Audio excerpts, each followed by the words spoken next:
para pag-usapan po at magbigay ka ba at paliwanag sa atin yung mga posible pang mangyari at kung paano ba aayusin itong problema ito. Kasama po natin ngayon para pag-usapan po ang oil spill. Kasama po natin ang isang associate professor po sa Marine Science Institute Opo, ng University of the Philippines. Kasama po natin si Dr. Irene Rodriguez. Doc, welcome po. Magandang hapon sa inyo. Lord po at si Pauline po. Hi, Doc. Magandang hapon, Lord and Pauline. At magandang hapon sa lahat ng inyong taga-subaybay. Yes, Doc, no?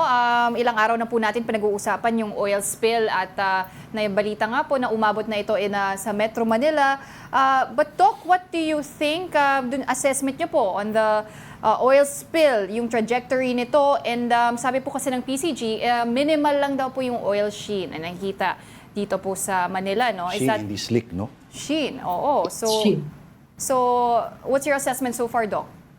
Okay, so the UPMSI released a bulletin for the trajectory. So projections ng posibleng mapuntahan ng oil slick or ng oil sheen kung patuloy itong tumagas. So yung bulletin number 2 namin was released July 28 based on data that was provided to us July 27.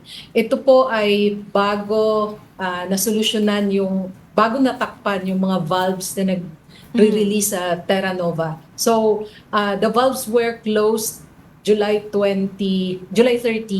Okay. So, yung bulletin number 2, it just provided estimates kung saan pwedeng mapunta, pero hindi po yun yung updated na information. So currently, we are waiting for updates from our colleagues from the Philippine Coast Guard, from DNR, as well as the Philippine Space Agency, kung ano po yung extent ng oil sheen or oil slick, kung saan ito umabot, para po makagawa tayo ng mas updated na trajectory. Opo. Mahalaga rin po yung diferensya po ng sheen at slick. Ibig sabihin, pag sheen, ibig sabihin ho nun, tama ba, Professor, manipis lang, ibig sabihin, at pag slick ay medyo makapal. At alin nga ho ba yung mas favored in terms of yung madaling linisin at halimbawa salukin? Yung sheen ho ba o yung slick? Yung slick yung mas madaling i-contain kasi ano pa yun, medyo makapal. But you are right, yung oil sheen, pag oil sheen na ang nakikita natin, ibig sabihin, yung volume of the oil that reaches our shores, mababa na. Okay, we want the oil to be contained kaya po nag-deploy agad ang ating mga kasamahan sa Coast Guard, nag-deploy agad sila ng booms at nagpadala agad sila ng vessels that are capable of siphoning off the oil and for the containment para hindi na siya mag-spread. Okay. So we want the oil to be contained at its point source, but there are times like what we have experienced in the past na hindi kayang i-manage lahat at hindi kayang i-contain lahat. And then nagsispread and then this reaches the coast. And this is something that our LGUs have to be prepared for so that they can deploy whatever resources they have in their localities. Nasa may bandang Manila Bay na raw sa Ross Boulevard, umabot kanina, Prof, no? Yung po yung based on our projection released sa Bulletin 2 po namin, yung in-explain ko po kanina. So ang kailangan po natin ngayong paniwalaan ay yung facts released by the Philippine Coast Guard kasi sila po talaga yung on-site na nakakapag-check. So may visual na validation po from our Philippine Coast Guard.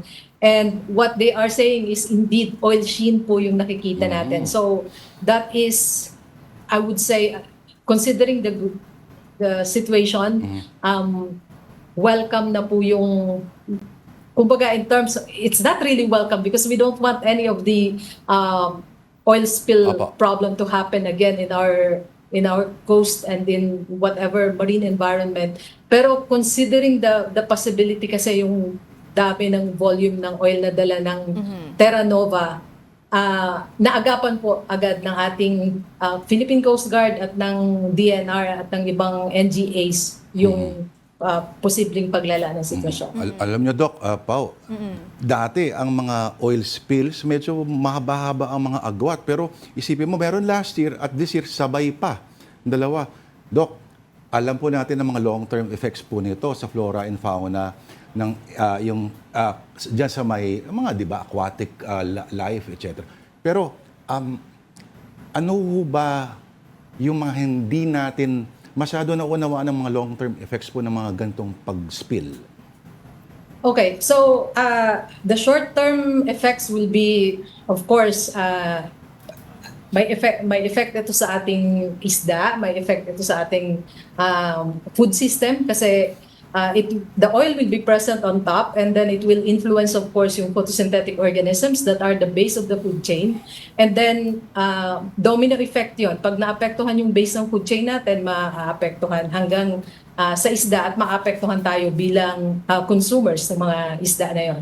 Okay, yan po yung immediate impact. Ang medium-term impact will be on our ecosystem. So, yung ecosystem natin like corals, mangroves, and seagrass. Okay, may potential po ito na makapag-diminish ng quality of life ng organisms in those areas. And once they are affected, this will of course have an influence on the ecosystem services that they provide. So yung mga nabanggit ko po kanina, the mangroves, the corals, and the seagrass beds, they serve as breeding grounds for our marine organisms. So, diyan po nangingitlog ang mga isda, diyan nangingitlog yung iba pang marine organisms. Some of those are edible and are sources of income for our coastal communities. Okay. So, ito rin po yung tirahan ng ating mga isda. So, breeding ground, feeding ground, as well as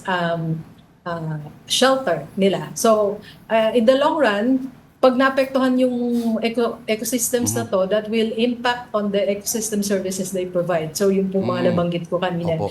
And long-term impacts, of course, will be pag malala yung influence ng o yung impact ng oil sa ecosystems na nabanggit ko, then it can lead to diminishing areas for corals, mangroves, and seagrass where these organisms thrive. And ang long-term na influence yan will be on yung role nila on photosynthesis, carbon fixation. Naririnig nyo po ngayon, laging mainit ang lugar natin. May silbi po yung mga ecosystems na binanggit ko kanina para sa pag-maintain ng global temperatures. Opo. So, mula sa pinakamaliit na, so microscale to the macro scale will be influenced by calamities such as this. Doc, okay. Kahapon, pinag-uusapan yung mga possible solutions sa pang-absorb. Hair, human hair, yung mga husks, no? Pang-absorb daw. Pero, Doc, pinag-aaralan niyo ba sa Institute yung sa isang artikulo po ng World Economic Forum from business, yung mga microbes daw na natatagpuan sa Challenger Deep sa Marianas Trench ay kaya daw kumain ng hydrocarbon molecules na matatagpuan daw sa langis. Yes. So there are those microbes that are able to break down these kinds of compounds. So usually na-identify po kasi ito kapag, so for example, the Guimaras oil spill from a decade ago, from there, when everything has settled, some of our colleagues, some of our Filipino scientists were able to identify microbial organisms that thrive in that kind of environment. So high oil or hydrocarbon content. At ito po ay makakatulong para mag-break down yung oil or yung hydrocarbon at maging less yung effect niya. So matransform siya into other forms, and then it will just be similar to other compounds present in our natural environment. Ang problem po nito, we cannot just introduce microbial organisms in other areas kasi kailangan po nating i-consider, we don't want to introduce organisms that may be invasive or may not thrive in that area. So, magkaibang end po ng spectrum yon. Yung isa ay pwede siyang maging invasive, siya yung mag-predominate, and then that will lead to changes in ecological balance in that area. Yung isa naman po, pwede naman siyang, may potential siya na gamitin, pero hindi siya magta-thrive kasi iba yung kanyang ecological niche o iba yung requirements niya for temperature, iba yung requirement niya for growth. So para pong yan, human being na hindi ka comfortable living in a situation that is alien to you. Hindi pala porque taga-dagat sila yung magkakamag-anak sila. No? Yes. Okay. Prof, regarding dun sa oil sheen nga and oil spill dito, sabi po ng PCG is they're already working 24/7 kasama nga nung Harbor Star, and tinatayang it will take 7 days para nga ma-siphon or ma-contain itong oil spill. Prof, are these measures enough, and how effective are they in mitigating nga itong effects ng oil spill? Okay, so the company handling this is Harbor Star. So they have a long history. So they have the capability and also the expertise to handle this matter. And in close coordination with our Philippine Coast Guard as well as the DNR and the technical experts being consulted by our DNR and the PCG. So unfortunately, nabanggit nyo na nga kanina, last year this happened also in Mindoro. Tapos from there, we learned a lot, and may mga natutunan natin from there are being implemented in dealing with the Terra Nova oil spill now. So the Philippine Coast Guard was really very instrumental in handling the oil spill last year, and they are again in front of, so kumbaga leading the efforts in dealing with the oil spill response for Terra Nova now. They are skilled and they have the technical expertise. Siguro lang po, if there's one thing I can probably mention, they need more support. So in terms of budget and capabilities, like last year kasi nahirapan tayo for Princess Empress kasi medyo mas malalim kasi yung area where it sank. So hindi yun naabot agad ng divers, as opposed to Terra Nova now na medyo mas mababaw. So kaya po siyang marating ng divers. So if we can equip our Philippine Coast Guard and the LGUs with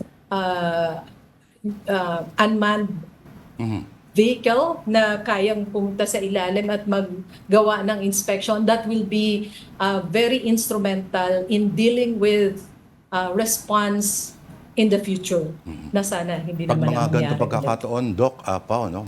May imagine mo yung napakalaki misteryo pa rin ng karagatan. At Doc, bago tayo magpatuloy, congratulations pala sa UP Marine Science Institute. Sa mga bagong graduates, no? Class of 2023-24. At wala pa yatang 20 sa isang klase.